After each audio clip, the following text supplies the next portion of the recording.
So, uh, we are Darlingside. I'm Don Mitchell, '06. I'm Harris Paseltiner, class of '09. And I'm Auyon Mukharji, class of 2007. Uh, we are in Williamstown. Well, technically, two of us are in Williamstown. The two who are not sharing my screen with me at this time. I got a bug from the kids during winter study, so I am remote this week, unfortunately. Oh, wow, blaming the kids. I love that. Well, I mean, you guys clearly don't have it. You're fine. So I think we're just gonna throw the youth right on under the bus for this one. Yeah. Oh, I love Um, this. and so I am in sunny Waltham, Massachusetts at the moment, beaming in, and we are gonna take you inside a little bit of what we've been up to so far this month, and that is working on what is being in a band, specifically being in this band, because our band is a is a weird collaborative universe that's not at all the traditional kind of one front person model, and uh, and so we've essentially just invited our 13 students this month to uh, to join to join in our band. And we've kind of told them, like, hey, you can take whatever you find from this that's useful and carry that forward, and you can throw out the rest. And so we'll kind of run you all, our fellow alumni, through what some of that's been like, especially those early stages. So how to grow a band obviously is a very expansive topic and might involve, some some discussions of, like, how do I get a booking agent, and how do I deal with finances once things are really up and running. Obviously, most of these students are on the beginning edge of that. So we're doing a lot more so far in terms of how do I collaborate creatively? How do I find, like, what the sound of a band might be? How do I grow myself as an artist and share that with others? How do I start building an identity and growing an audience and those kinds of things. But today we're gonna take you in on kind of like some of what we did in class number one, which is just like, how do I start doing the main thing, which is making songs, writing them and starting to think about how to perform them. Uh, so yeah, feel free to drop things in the chat. Harris, you are kind of going to be our chat guy, is that right? I am the chat guy. I've got a computer right here that you can see the back of, and I will be just sort of like fielding questions and able to respond to things that, if one of us mentions something and you want to just follow up on it, or it spawns some question that you'd like to ask, I'll be right here, sort of in the virtual realm, happy to respond and have a conversation. Great. So if you have a quick thing, that's great. And then we'll have a more formal Q&A section at around 11:40. I know we're running a few minutes late, so probably, yeah, 11:40, 11:45, we're going to open it up to a more formal Q&A. There should be a button down at the bottom of the screen where you can drop in questions for that. And in the meantime, we'll kind of just talk at you for a little bit, because that's what we can do over Zoom, about what we've been up to and kind of what the band's all about and what this class has been so far. So I'm going to start sharing my screen here. Believe it or not, my partner was shocked to find out that this was my first attempt ever to make a slide deck. I think that's what you call it. So pardon me if I get any of this wrong, but one of the beautiful things about a career in the arts is that you spend a lot less time in keynote and presentations like that. Can you guys all see this screen? I guess Auyon and Harris, not if you can see the. Great. Okay. These are our names again. And then as we go through, yeah, we're going to talk a little bit about ourselves, because that's what we know about. And also because the name Darlingside is related to some of the kind of core principles that we've been talking about in the class. So, Auyon, would you like to share with the class what you're laughing about? Oh, I love that you that an entire history is a quote. This is my first time seeing Don's first slide deck as well, so I'm deeply impressed, having a great time so far. I can't wait to see what the rest of it holds. Well, I figured the rest of the brief Darlingside history was going to be me queuing you guys up to have to talk about it, anything that you feel the need to say. But this is the part that's related to winter study, which is exciting. All three of us and all how many of us? There were 7 people who I think all took the winter study class.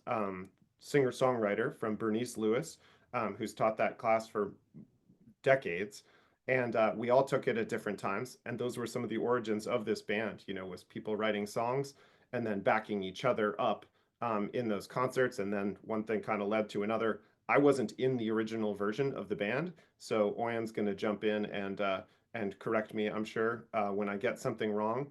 But the name Darlingside originally came from this quote: "Murder your darlings." You've probably seen it as "Kill your darlings." Maybe you saw the movie starring Harry Potter, called "Kill Your Darlings." It's often attributed to Faulkner or Hemingway or someone, but my best research indicates that it's some guy with a really cool hyphenated name, Arthur Quiller Couch, and uh, and he was talking initially about yet ornate writing, clever writing, the thing that kind of gets you really excited at first, but then maybe ultimately isn't serving the work as a whole. And so while it might be a great line, maybe it's actually holding things back. So that was something that Bernice would talk about in that class back in the day. It was something that I believe all of the original band members had an exceptionally difficult time doing, letting go of a favorite moment in in a creative work, in this case songs. And so the name Darlingside was born, initially spelled with a C, but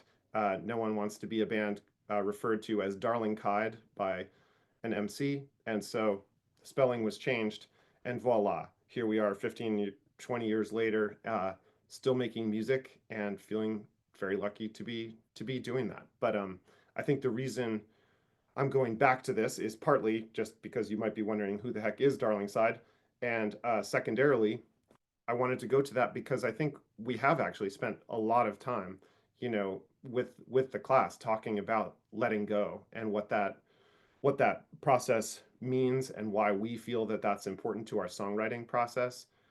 So yeah, Oyen and Harris, do you guys want to say anything more about that?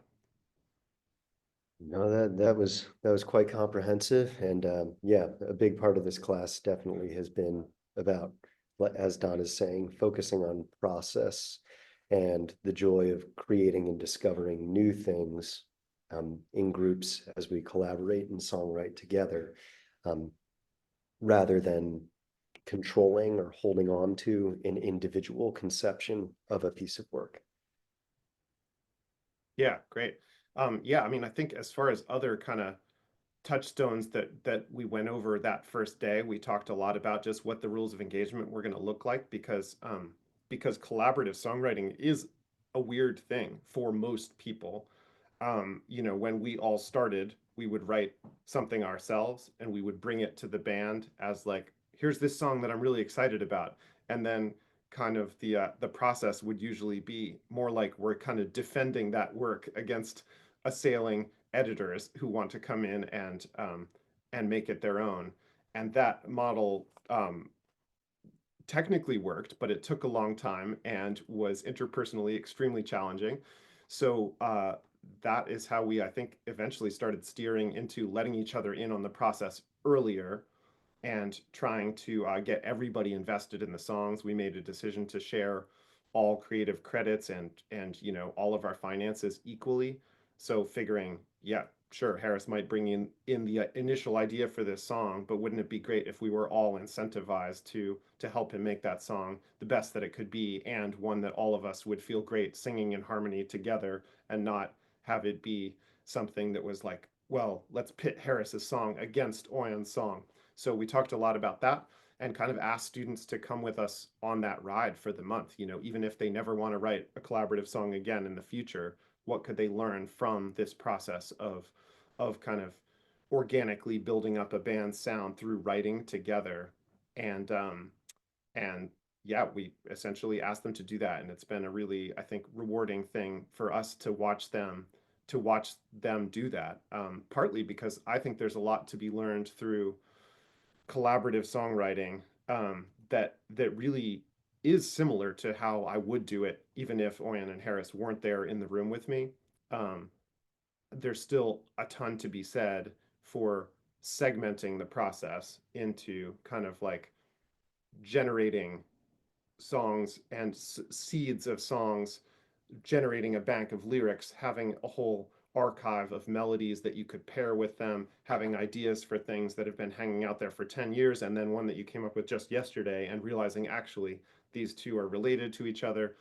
And all of that has been, I think, really vital to us kind of never having a period where we have that dreaded writer's block effect. So we're essentially asking our students to sort of turn off their editors and help generate things, and then to more consciously invite the editor back in later in the process.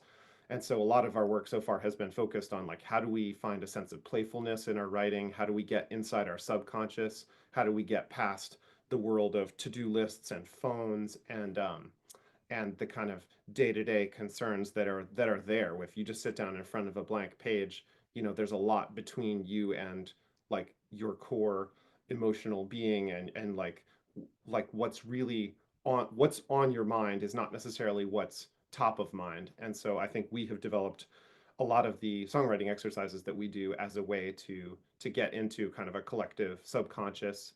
That's why some of our songs, I think, can tend towards the surreal, but they're not always. Sometimes they're very deeply grounded and literal and personal, and sometimes they can switch back and forth between those modes. So I think that's been a really interesting thing to watch students interpreting some of these exercises in really different ways, and kind of rolling with it. So guys, if you we talked about, I think it might be helpful to talk a little bit about the kind of the fountain and sieve analogy that we made to the classroom, if that's something you'd want to speak to. Totally, yeah. One other thing I was going to mention too, just to give folks some context on why what we do with our collaborative sort of style of writing is quite weird within the industry, is just the way that the industry rewards, or like the way that financial compensation works within the industry, which is just that, excuse me, I have managed to shed a hair out of my mouth, that it's very focused on like who wrote the song, and that is a thing that can create some perverse incentives. If like Don has a song that he knows he likes a lot, but he knows that Harris would be able to help out with the chorus, but if he thinks the song is going to do really well on Spotify or streaming services, he might be incentivized not to check in with Harris, because that way he doesn't have to split it 2 ways. And so us starting out with everything being split 3 ways or 4 ways from the start is a way to sort of build in this collaborative process. But and as far as the fountain and sieve analogy that Don was referring to, there's the idea of the artist as sort of a spring of art, and like you sit down and you just produce things, is a really beautiful idea that very quickly becomes difficult to contend with once you are dealing with writer's block, where you like the fountain is blocked, you are not able to produce anything, and then where do you go? How do you produce if you just like aren't producing? And one of the ways that sort of we get around that is through that process that Don was describing, which is where we're sharing things and passing things around and segmenting things into assignments. And this idea that rather than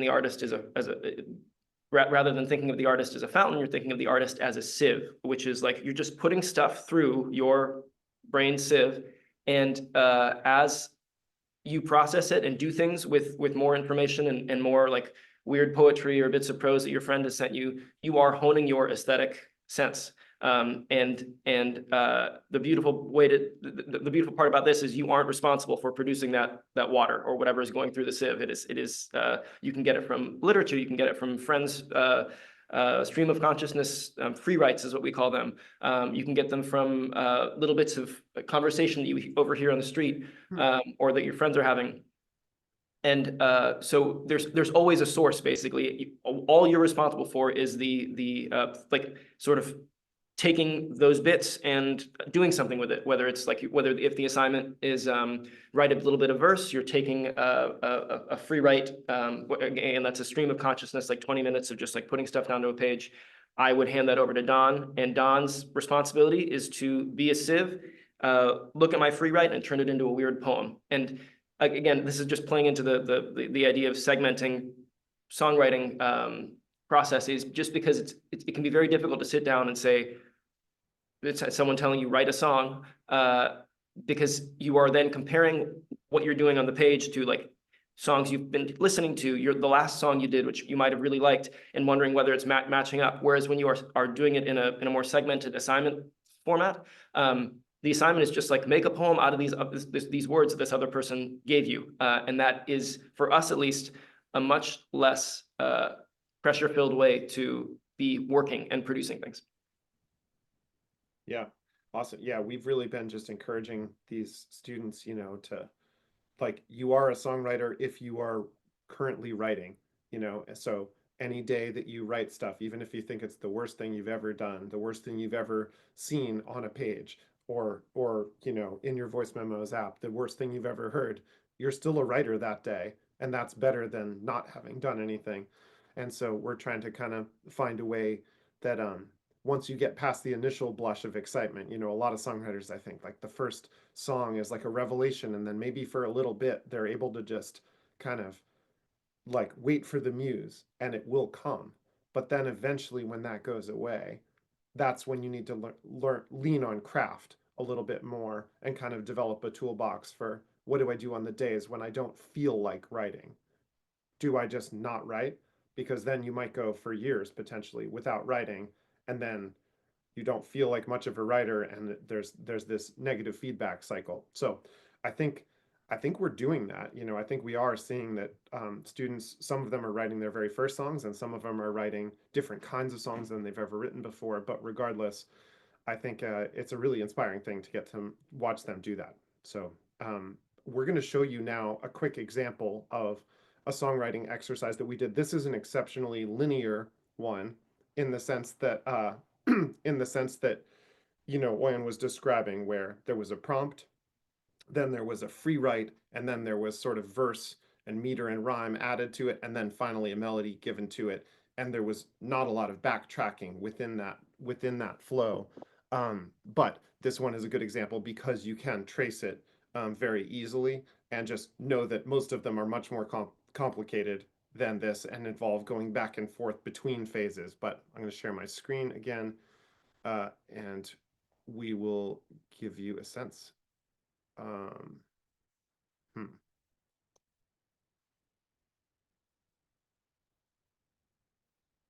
me try that one more time. There we go. Okay, so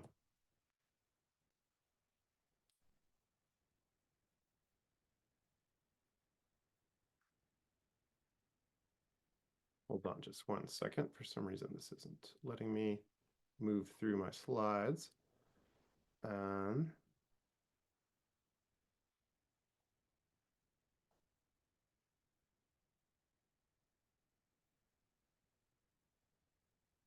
Here we go. Okay. So, in this exercise, we basically wanted something to just not have a blank page. The something was pretty arbitrary, and we just said, pick a film title. So that was our prompt. This is phase 1. I don't even remember who did this, who came up with this particular prompt, because we all did, and we just said, pick a film title and pass it to the left. Was this you, Harris, who picked this one, or was this a Dave? Or okay, yeah, great. So Harris picked this movie title. Why'd you pick this movie title, Harris? I looked up online. I did a quick search that was most interesting movie titles for films people have not seen. And so Nice. I figured this would be an exciting one to pass to a friend to spawn a new idea, because they would be unlikely to have seen it. So they wouldn't be reflecting immediately on, they would be sort of creating a new world. And the title itself would generate a lot of ideas because it was intriguing. Gotcha. Yeah. And I think that's really smart. Evocative title, and maybe a movie that wouldn't have ever lived up to that. We've already spoiled it for you a little bit because we've showed you this this weird poster of Andy Garcia. So sorry for that, but this exercise is already complete. So when you do your own, don't even look at the movie poster.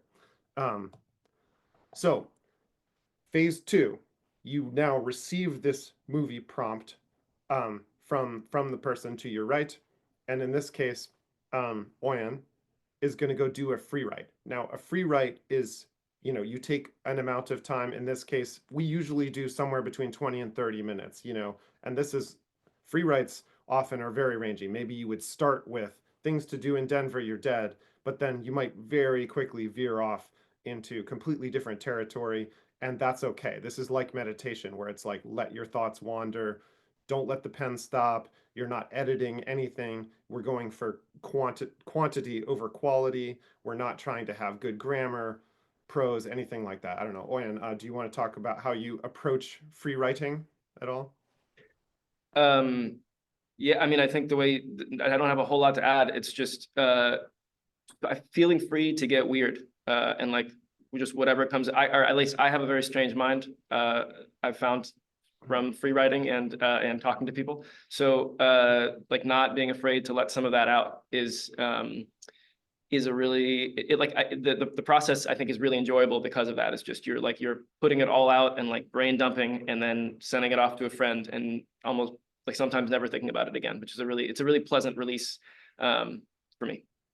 Yeah, awesome. Yeah, it's definitely, I find that there's like, it is a craft that you can build. And free writing was much more difficult for me at first and resembled journaling a lot of the time, where it would be like, and later today I am stressed because I have to do this thing and I've really been putting it off. And I had to get through a lot more of that. And then when I've been doing it each day, it's much easier to then get into a flow quickly and kind of get past the surface layer and into the stuff that, for me at least, is what I want to go in my song. Sometimes I do want, I'm stressed about this event later today, to go in a song, but it's rarely all that I want in there. So I want to make sure that I get at least somewhat into like, what are the underlying things? What's the stuff that I'm dreaming about? What's the stuff that kind of is sticking with me each day, and not just the the squeaky wheel that is really taking my attention that day. Um, so we'll give you an example. I'll read a little bit of Oyon's free write. Sorry, Auyon, if this feels a little bit uh, exhibitionist, to be showing it. But I'll read a little bit of it, and then maybe Harris, you can read the next little bit, and so that Auyon doesn't have to, be peddling his own wares. And we won't read the whole thing, but you can see the whole thing quickly as we go through it. So there's a town called Silver Plume, just an hour outside of Denver. Hold on, actually, Zoom is putting my. Actually, Harris, can you see the whole text on the screen? I can see it, yes. Okay, great. Why don't you read just this first paragraph and I'd we'll go be from there. happy to, absolutely. So there's a town called Silver Plume, just under an hour outside of Denver. Technically, it's not Denver, sure, but technically you're dead. So what does it matter? You've got time. Time might be all you have, frankly. Sorry, didn't mean to rub it in. Anyway, what you're going to do is walk or float or do whatever it is you do to Silver Plume, and you're going to find a bar called Bread Bar. That is where you want to be. It used to be a bakery back in the 1800s. Now it's a working man's paradise. They have music, they have funky wallpaper, dry as Delaware cocktails. I am now realizing that I have no idea whether you can hear, see, or taste, but you're asking me for advice on what to do now that you're chalk on the sidewalk. And I don't know what it's like to be 6 feet under, so this is what I've got. Deal with it. Nice. Yeah. So Auyon then proceeds to go on at some length here about all sorts of stuff to do with bars and Denver and some of his history. It looks like living in Brooklyn. I mean, he's really kind of just rummaging through, free associating, one thing's kind of leading to the next. And we end up with a bit that I particularly like. I think, I'm happy to go on. yeah, maybe could you read from Is There a Whole Heavenly Hierarchy? A ghost? Do ghosts call each other ghosts? Do you hang with the other dead ones? Is there a whole heavenly hierarchy based on who you were when you died or how hot you were when you kicked the bucket? I imagine it's a lot like high school. I guess I also think that life is a lot like high school. Maybe it's just that high school is like life, and no one tells you that the 4 years are actually going to last until your last dying breath. Sorry, I'm sorry. It was a turn of phrase. I actually don't mean to be rubbing anything in. So yeah, I mean, I loved receiving this free write when Oyen passed this to me. This is perfect, you know. Like there's a lot of silly stuff in here that makes me laugh and sort of feels like we're taking the pressure out of the room. We're trying to create a song that we care about, but at the same time, we're having fun. We're being playful with language and there's just a lot of things that come up through it. There's some big ideas that are coded into some of the humor there, and I loved receiving that, and it's always, I think, an honor when you're in a songwriting circle like this and you get past something. It's like being given a little window into how someone else's brain works, and that for me is very like activating of my creativity, I think. So when I get something like that, it's like a field day. He gave me so much stuff that I could go through that it made the next step of the process way easier.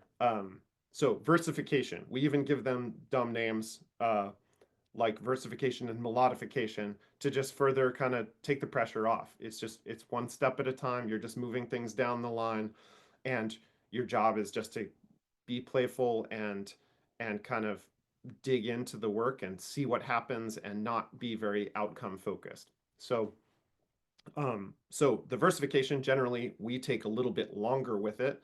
Um, I often divide it into two sub steps. One will be kind of marking up the free write and kind of finding like all the little words and turns of phrase that I might possibly want to stuff into a song and getting them all and kind of arranging them like little puzzle pieces on one sheet of paper, and then I'll start kind of connecting the dots and moving those pieces around the board and seeing which bits of language seem to want to get together with each other, and what things I might need to add too. You know, maybe there's some words that already rhyme. Maybe there's one phrase in there that already has some meter built into it. I sometimes will say them out loud. Like there was a line, do ghosts call each other ghosts, is an example of one that one I had really starred and was like, ooh, I'm definitely going to write about this. So maybe this is a ghost song. And I remember being inspired by that. Like, you know, what is a ghost to another ghost? And I kind of like wrote a bunch of versions of that line, and I found a meter that I thought was interesting.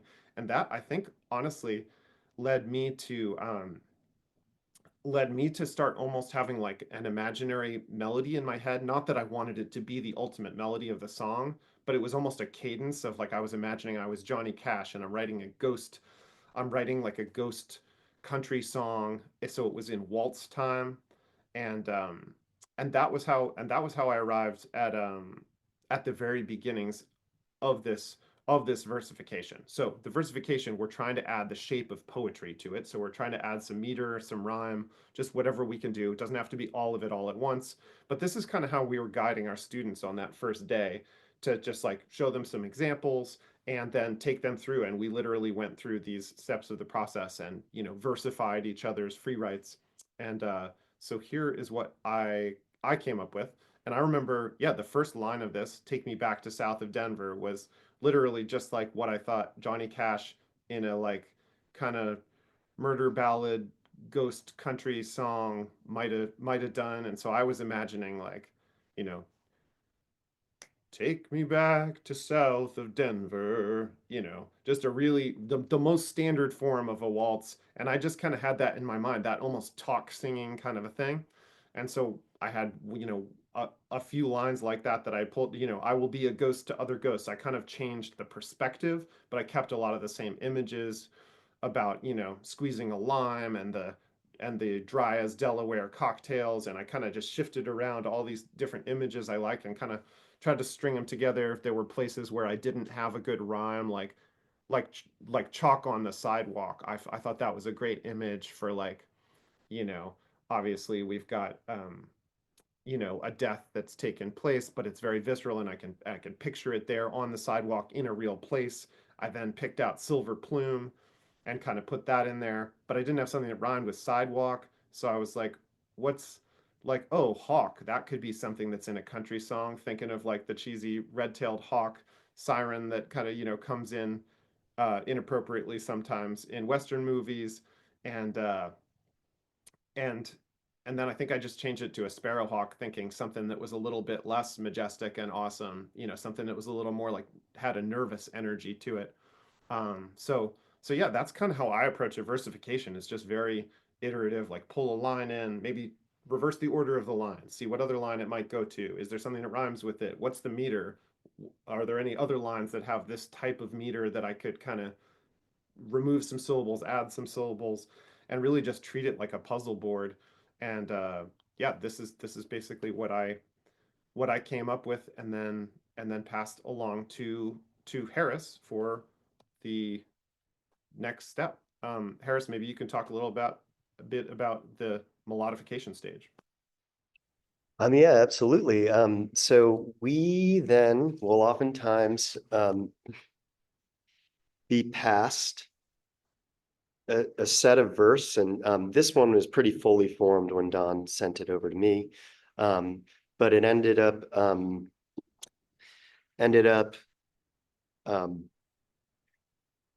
being a set of lyrics that spawned a lot of quick melody ideas. So here, you know, Don's referred to it before as singing the phone book. Sometimes you can just get the set of lyrics and start going like, take me back to south of Denver, and just start singing things and be like, what do these sentences sound like? What is the arc of the tune that I want to experiment with overlaying onto this verse that I've been handed? And I oftentimes, at least for this particular song, I like to try on a few different feels, it's almost like, imagine that the verse is a body, and that we get to dress it up in a bunch of different clothing and be like, let's try this outfit on. How does this tune feel when we match it to this verse? Actually, let's change the clothing. What is it like if we put it into this type of sort of context? And so for this one, I sort of rapidly, we're going to just change the sound settings so that my guitar can come through here. One moment. So I basically sort of started with something kind of Neil Young-ish or something, this like...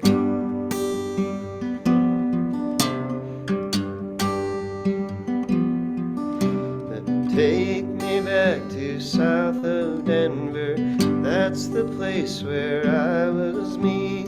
Feels like I've been dead forever, and forever I will be. So there was that idea, a kind of modal sort of minor type of tune, and then quickly tried on more of a sort of power pop version for the song. I like, take me back to south of Denver, 'cause that's the place where I was me. More of just like a, 'cause I will be.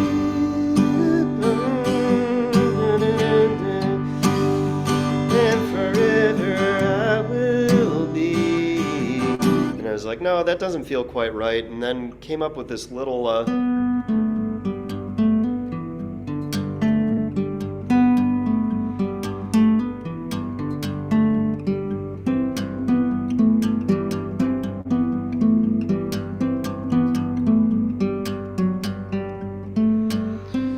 take me back to south of Denver, that's the place where I was me. Feels like I've been dead forever, and forever I will be. Take me back to Colorado, now that time is all I have, and I will be a ghost to other ghosts, and maybe I can live with that.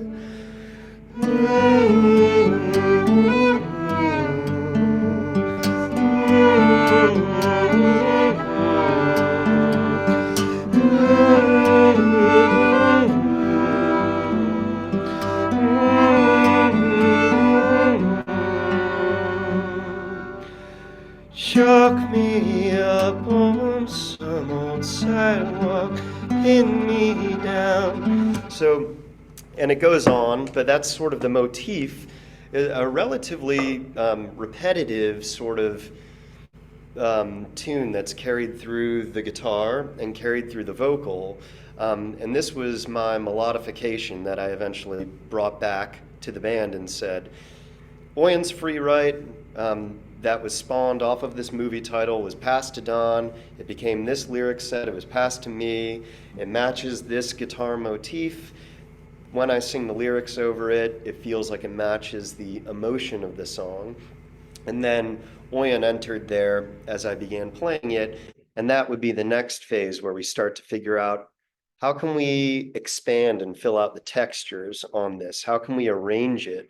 Can we take that vocal melody and mimic it or pick it up in a violin? And now it's a lead instrumental line. What is it like when we add sort of sustained thick pad chords and double stops on the violin to help make it feel richer and like the song is expanding and deepening as the lyrics become more emotional throughout. So right after that melodification stage, when we're excited about a song that's starting to crystallize, we then take it into the arrangement phase and start to fill out a sort of dynamic arc of a song until it becomes something that we can either record or present at a live show. And a lot of what we're doing here with the kids for this winter study is taking them through these, like we've said a few times, segmented exercises that are passing through multiple people's brains and getting sort of a group consciousness to develop these ideas. And all along the way, the whole group is serving the idea of the song until it becomes a fully performable work that multiple people can play together, that multiple people have grown from scratch together and discovered together. So again, different from what Don was mentioning at the beginning of this conversation, the idea of somebody coming in with a fully formed song, and then the rest of the band revises it, says parts that they change, parts that they don't like, lyrics that need to shift. Here's the parts you're going to play. This is my conception of a song. Everybody practices their parts and plays them. This is a really different process. This is getting in on the ground floor together in a process-oriented, creative sandbox where we're discovering things together. And rather than being controlling about, this is my conception of a song, this is what I want you guys to play on it, and having that kind of feeling of compromise, instead we're collaborating and growing an idea from scratch and opening ourselves to the possibility that things will grow and change and warp through a sort of group telephone game, and that we will be excited by discovering something new together rather than, I mean, it's easier said than done, but you know, sometimes it can be kind of scary to let go of control or to pass an idea to a friend and find that, you know, this comical free write has become actually something very emotional through the versification. And then it's become a completely different type of melody than I would have imagined when I was first writing these ideas down. But for us as a band and for what we've been seeing with the students this month, it's a really rewarding and ultimately sort of beautiful process of discovery if we can let go of that idea of controlling and open up to collaborative discovery.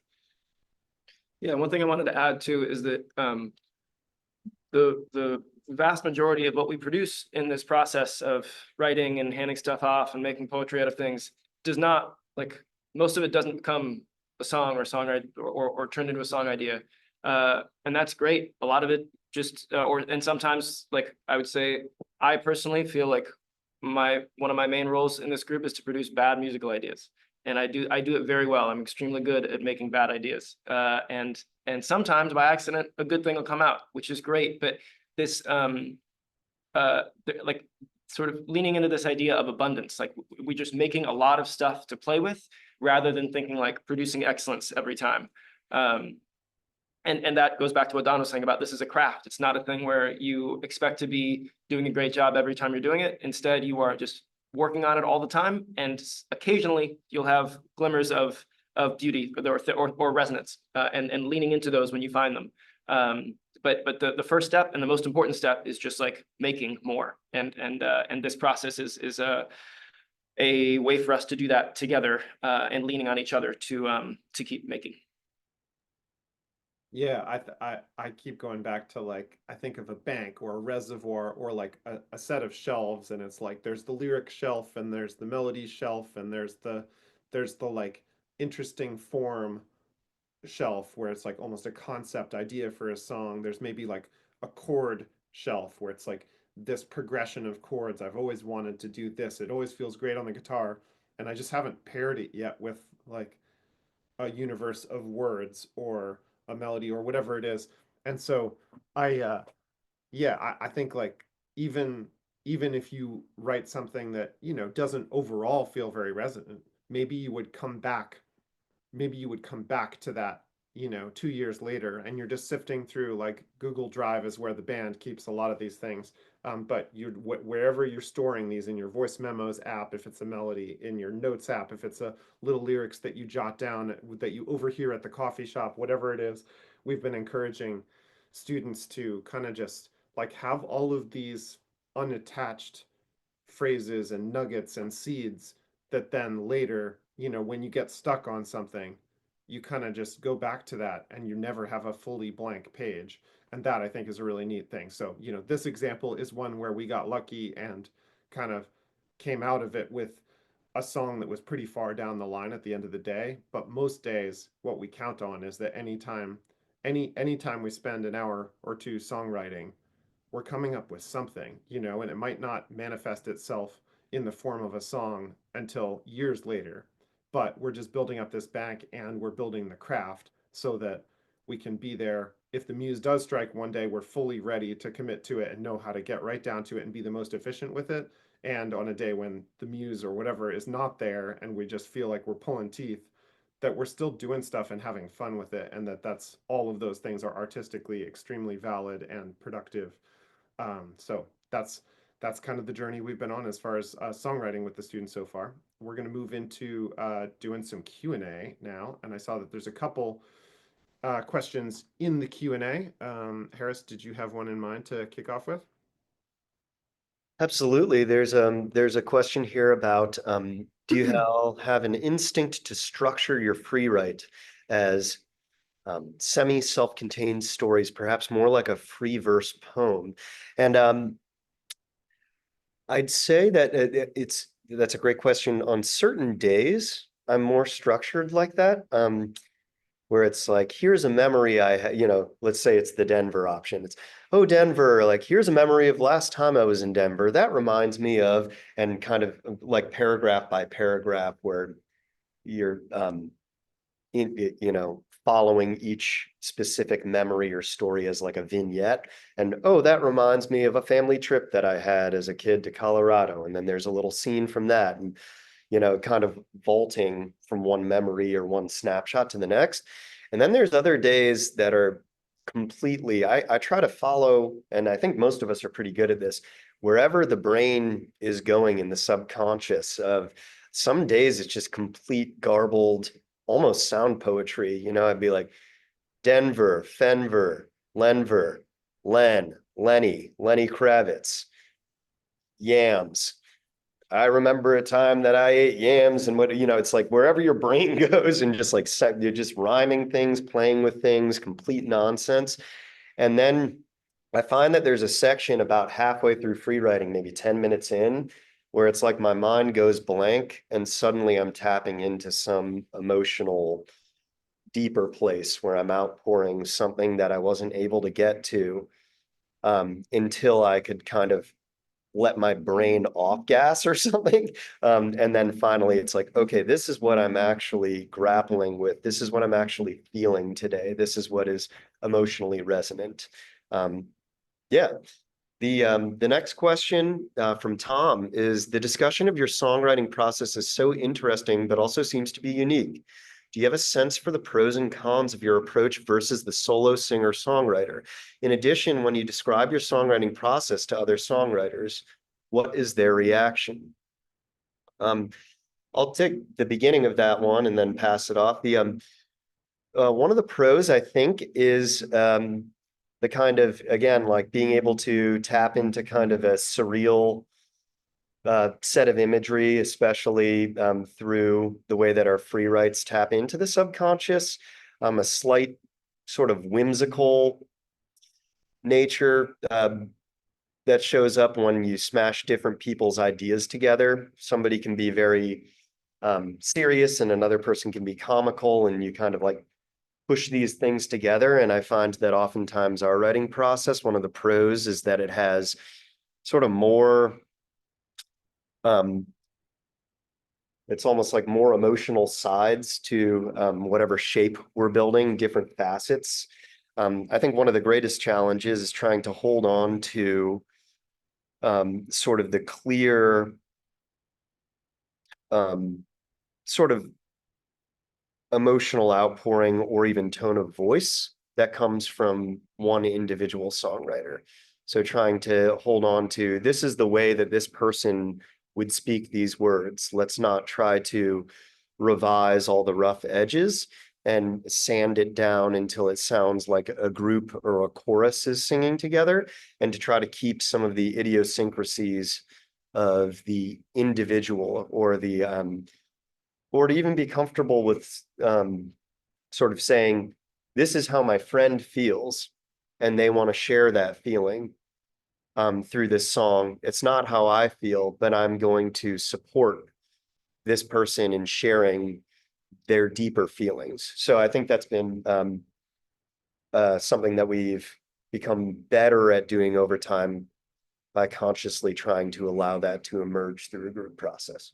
Yeah, and just jumping onto that, I think for me, one of the biggest pros of this process is something that's I find very difficult about writing on my own, which I'm trying to do a little more of, is just being unsure about whether what I think is good is actually good. And I deeply trust Don and Harris's aesthetics, sense of aesthetic. And so to have them in on the ground floor with anything I'm doing is, I love doing that. It's just like getting to work with people whose tastes are different from yours, but whose judgment you trust immensely, is a really, really beautiful process.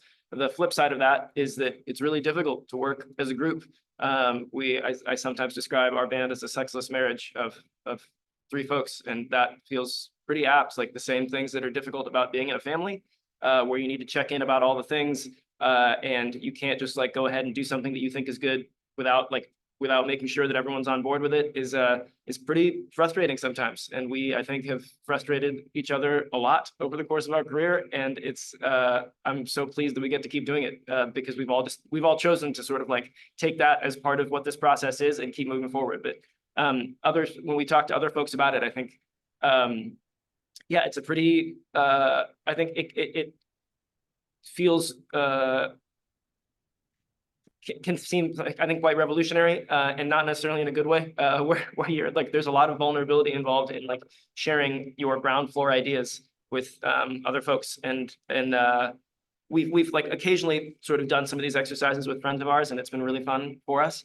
But I don't know of other groups of people where this is sort of their standard way of writing. And for us also, I should add, it's not necessarily our standard way of writing. It is the way we're writing now, and that's been an evolution. And in a couple of years, it may change to something else. And so we're sort of like surfing it, and this is where we are at this point in our career. Richard asks, oh yeah, go ahead. Just wanted to jump in quickly. I'm dropping in the chat right now a link to another songwriting exercise, because just if anybody feels like trying it, I would say go for it. This lists out a bunch of the steps. This is an adaptation of a songwriting exercise that we have used before, and it's from a book by Jeff Tweedy called How to Write One Song. And I think this is a good example of like a less linear process, and one that's very not apt, per the first question, to generate like a self-contained story of any type. This is going to be one where you're going to come out with just a bunch of interesting phrases that you've never, and pairings of words that you've never thought might go together before.